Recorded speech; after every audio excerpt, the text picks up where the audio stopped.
Hello everyone and welcome to today's session.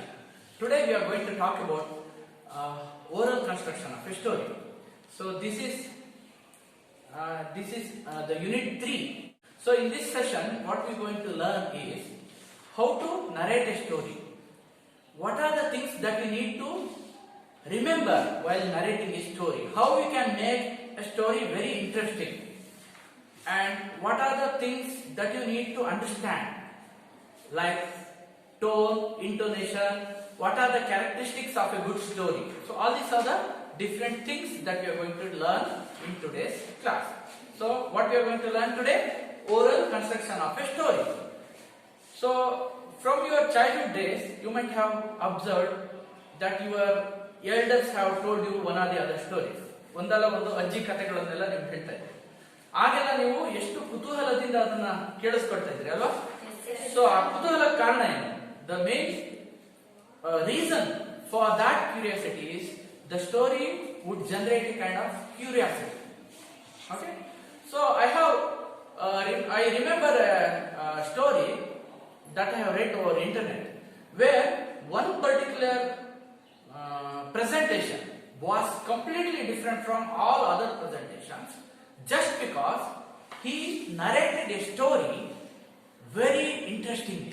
Although the story was very common one, ಬಹಳ ಸಾಮಾನ್ಯವಾದ ಕಥೆ ಆಗಿದ್ರು ಸಹ ಅದನ್ನು ಅವನು ತುಂಬಾ ಇಂಟ್ರೆಸ್ಟಿಂಗ್ ಆಗಿ ಎಲ್ಲರ ಕ್ಯೂರಿಯಾಸಿಟಿಯನ್ನ ರೈಸ್ ಮಾಡೋ ತರ ಅವನು ಮಾತಾಡ್ಲಿಕ್ಕೆ ಶುರು ಮಾಡ್ದ. So that's how you need to understand how to narrate a story. So the first thing you have to understand is you have to pick the curiosity. ನೀವು ಕ್ಯೂರಿಯಾಸಿಟಿ ನ ಹೆಚ್ಚು ಮಾಡಿಸಬೇಕು. Okay, so what are the main things that you have to understand in a story? ಈಗ ಕಥೆಯನ್ನು ಹೇಳೋದು ಅಂದ್ರೆ ಅದರಲ್ಲಿ ಇರುವಂತಹ ಬೇರೆ ಬೇರೆ ವಿಚಾರಗಳೇನು? So the first thing is narration. First thing is narration, plot, second plot, third setting, fourth characters, conflict and conclusion. Briefly I am going to tell you what are these three things. ಹಾಗಾಗಿ ನಿಮಗೆ ಏನು ಅಂತ ಹೇಳಿ ಗೊತ್ತಾಗಲಿ ಅನ್ನೋ ಕಾರಣಕ್ಕೆ ಅದನ್ನ ನಾನು ಹೇಳ್ತೀನಿ. ನರೇಶನ್ ಅಂದ್ರೆ ಏನು? ನರೇಶನ್ ಅಂದ್ರೆ ನೀವು ಕತೆ ಹೇಳುವ ರೀತಿ. ಈಗ ತುಂಬಾ ಚಲನಚಿತ್ರಗಳಲ್ಲಿ ನೀವು ನೋಡಬಹುದು ಫ್ಲಾಶ್ ಬ್ಯಾಕ್ ಟೆಕ್ನಿಕ್ ಇರುತ್ತೆ. It's a kind of narration. First person narration ಇರುತ್ತೆ. ಹೀರೋನೇ ತನ್ನ ಕತೆ ತಾನು ಹೇಳ್ತಾ ಇರ್ತಾನೆ. That is first person narration. Second person narration ಇರುತ್ತೆ. ಎಲ್ಲೋ ನಡೀತಿರೋ ಕಥೆನ ಇನ್ನೊಬ್ರು ಯಾರೋ ಹೇಳ್ತಾ ಇರ್ತಾರೆ. That is second person narration. The second component that you need to understand is plot. Plot ಅಂದ್ರೆ ಏನು? ಕತೆ ಯಾವ ವಿಚಾರದ ಬಗ್ಗೆ ಇದೆ ಅನ್ನೋದನ್ನ ನಾವು ಹೇಗೆ ಹೇಳ್ತೀವಿ? ಪ್ಲಾಟ್ ಮೂಲಕ ಹೇಳ್ತೀವಿ. Third one is setting. Setting ಅಂದ್ರೆ ಯಾವ ಕಾಲಘಟ್ಟದಲ್ಲಿ ಕತೆ ನಡೀತಾ ಇದೆ, ಯಾವ ಪ್ಲೇಸ್ ಅಲ್ಲಿ ನಡೀತಾ ಇದೆ. ಉದಾಹರಣೆಗೆ ನಾನೀಗ ಮಹಾಭಾರತದ ಕತೆ ಹೇಳ್ತಾ ಇದ್ದೀನಿ, long ago. So that particular setting is completely different. ರಾಮಾಯಣದ ಕತೆ ಹೇಳ್ತೀನಿ, ಅದು ಬೇರೆ ಯಾವುದೋ ಕಾಲದ ಕತೆ. ಸೊ ಈ ತರ ಯಾವ ಕಾಲದ ಕತೆ ಅಂತ ನೀವು ಹೇಳಬೇಕು. ಉದಾಹರಣೆಗೆ ಬಿಫೋರ್ ಇಂಡಿಪೆಂಡೆನ್ಸ್ 1847 KGF ನಲ್ಲಿ ಹೀಗೆ ನಡೆದಿತ್ತು. Setting will be completely different, right? So that is setting. Characters. ಈ ಕತೆ ಯಾರು ಹೇಳ್ತಾರೆ? ನಾವು ಕಥೆಯನ್ನ ಕ್ಯಾರೆಕ್ಟರ್ಗಳ ಮೂಲಕ ಹೇಳ್ತೀವಿ ಅಲ್ವಾ? ಅಲ್ಲಿ ಬೇರೆ ಬೇರೆ ಕ್ಯಾರೆಕ್ಟರ್ಗಳು ಇರ್ತಾರೆ. ಒಬ್ಬ ಹೀರೋ ಇರ್ತಾನೆ, ಒಬ್ಬ ವಿಲನ್ ಇರ್ತಾರೆ, ಯಾರೋ ಜಾಸ್ತಿ ಸೌಂಡ್ ಮಾಡ್ತಾ ಇರ್ತಾರೆ, ಯಾರೋ ಸುಮ್ಮನೆ ಇರ್ತಾರೆ, ಕೆಲವರು ಮಾತುಗಳಿಂದ ಏನೋ ಹೇಳ್ತಾ ಇರ್ತಾರೆ, ಕೆಲವರು ಮಾತಿಲ್ಲದೆ ಕೆಲವೊಂದು ಕ್ಯಾರೆಕ್ಟರ್ಸ್ಗಳು ಮಾತಾಡ್ತಾ ಇರ್ತವೆ. ಈ ಕಥೆಗಳು ಹೇಗೆ ಮುಂದೆ ಸಾಗ್ತಾ ಹೋಗುತ್ತೆ? ಥ್ರೂ ಕ್ಯಾರೆಕ್ಟರ್ಸ್ ಅಲ್ವಾ? ಕ್ಯಾರೆಕ್ಟರ್ಗಳಿಂದ ಕಥೆಯು ಮುಂದುವರಿಯುತ್ತಾ ಹೋಗುತ್ತೆ. ಅದರಿಂದ ಬೇರೆ ಬೇರೆ ವಿಷಯಗಳು ನಡೆಯುತ್ತೆ. ಕಥೆಯಲ್ಲಿ ಏನಿರುತ್ತೆ? ಕಾನ್ಫ್ಲಿಕ್ಟ್ ಇರುತ್ತೆ ಅಲ್ವಾ? ಒಂದು ಕ್ಯಾರೆಕ್ಟರ್ಗೂ ಇನ್ನೊಂದು ಕ್ಯಾರೆಕ್ಟರ್ಗೂ ಏನೋ ನಡೆಯುತ್ತೆ, ಏನೋ ಯುದ್ಧ ನಡೆಯುತ್ತೆ. ಅದು ಕೊನೆಗೆ ಸುಖ ಅಂತೇನೋ ದುಃಖ ಅಂತೇನೋ ಏನೋ ಆಗುತ್ತೆ. ಸೊ ಕಾನ್ಫ್ಲಿಕ್ಟ್ ಅಂದ್ರೆ ಏನೋ ಹೆಚ್ಚು ಕಮ್ಮಿ ಇರುತ್ತೆ. ನೀವು ನಿನ್ನೆ ಕತೆ ಹೇಳಿದ್ನಲ್ಲ ನಿಮ್ಗೆ, ಅದ್ರಲ್ಲಿ ಏನಿತ್ತು ಕಾನ್ಫ್ಲಿಕ್ಟ್? ಗಂಡ ಹೆಂಡತಿ ಬಹಳ ಆತಂಕದಲ್ಲಿದ್ರು. ಕಸದ ಚೀಲ ಎದ್ದ ತಕ್ಷಣ ಅವ್ರ ಆತಂಕ ಎಲ್ಲ ಮಾಯ ಆಯ್ತು. The conflict was over once they dropped the dustbin on the side of the road. So ಎಲ್ಲ ಕತೆಗೂ ಒಂದು ಕನ್ಕ್ಲೂಷನ್ ಇರುತ್ತಲ್ವಾ? ಒಂದು ಸುಖಾಂತ್ಯ ಇರುತ್ತೆ, ದುಃಖಾಂತ್ಯ ಇರುತ್ತೆ, ಅಥವಾ ಒಂದು ಮಾರಲ್ ಇರುತ್ತೆ. ಎಲ್ಲ ಕಥೆಯಲ್ಲೂ ಒಂದು ನೀವು ತಿಳಿದುಕೊಳ್ಳಬಹುದಾದಂತಹ ಏನಾದ್ರೂ ಒಂದು ವಿಚಾರ ಇರುತ್ತೆ. What is the moral of the story that I sent you last day? ಏನ್ ಹೇಳಿ? ಅಲ್ಲಲ್ಲಿ ಕಸ ಎಸಿಬಾರ್ದು. You shall not litter waste everywhere. You have to put it into the dustbin. ನಿಮ್ಮ ಸುತ್ತಮುತ್ತಲಿನ ಪರಿಸರವನ್ನ ನೀಟಾಗಿ ಇಟ್ಕೋಬೇಕು. That's the moral of the story that I told you yesterday ಅಲ್ವಾ?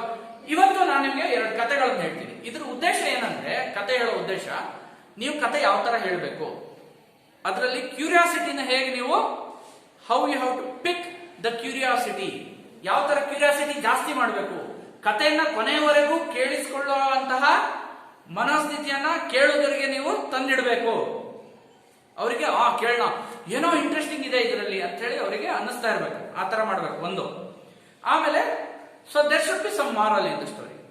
So in your particular activity, what you need to do is you have to learn to narrate a story, and you have to narrate it in the class, so that would be considered as your skill test number 2. Okay, so is there any doubt? No, sir. Now in today's class I will narrate you 2 stories. Okay, one is the story of a fisherman. So there was a fisherman who went to the sea very early in the morning. ಬಹಳ ಬೇಗ, ಇನ್ನು ಸೂರ್ಯೋದಯ ಆಗೋಕ್ಕಿಂತ ಬಹಳ ಮುಂಚೆ ಅವನೇನ್ ಮಾಡ್ದ, ಇಲ್ಲಿ ಸಮುದ್ರ ತೀರಕ್ಕೆ ಹೋದ. So when he went there, he pushed his boat towards the sea, but waited so that the next wave passes, and he waited another 2 minutes so that the next wave passes. So this continued for hours. Okay, ತುಂಬಾ ವೇವ್ಗಳು pass ಆಗ್ಲಿ ಅಂತ ಹೇಳಿ ಆತ ಕಾಯ್ತಾ ಆಯ್ತಾ. ಆ wave ದೊಡ್ಡ ಇದೆ, ಅದು ಬರ್ಲಿ. ಆ ವೇವ್ ಇನ್ನೂ ದೊಡ್ಡ ಇದೆ, ಅದು ಆ ಅಲೆ, ಸಮುದ್ರದ ಅಲೆ, ಅದು ಮುಗಿಲಿ. ಆ ನಂತರ ನಾನು ಬೋಟ್ ಅನ್ನು ಮುಂದೂಕೊಂಡು ಏನೋ ಮೀನ್ ಹಿಡಿಯಕ್ ಹೋಗ್ತೀನಿ ಅಂತ ಹೇಳಿ ಆತ ಕಾಯ್ತಾ ಇದ್ದ.